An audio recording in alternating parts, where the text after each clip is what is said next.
তুমি ছাড়া তো আমার আর কেউ নাই। আল্লাহ গো, তুমি যদি মাফ না করো কে আমাকে মাফ করবে? তুমি যদি মাফ না করো কে আমাকে মাফ করবে? তুমি যদি আমাকে মাফ করো তাহলে তোমার কোনো দিকে কমবে না, তুমি যদি আমাকে মাফ না করো তোমার কোনো দিকে বাড়বে না।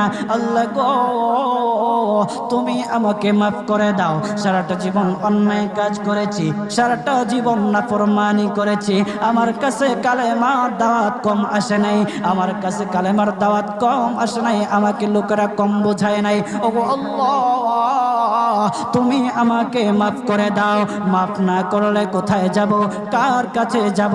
বাবা যখন মারে তখন মার কাছে আশ্রয় নেওয়া যায়, মা যখন প্রহার করে তখন বাবার কাছে আশ্রয় নেওয়া যায়, বাবা মা যখন প্রহার করে তখন দুনিয়ার কারো না কারো কাছে আশ্রয় নেওয়া যায়।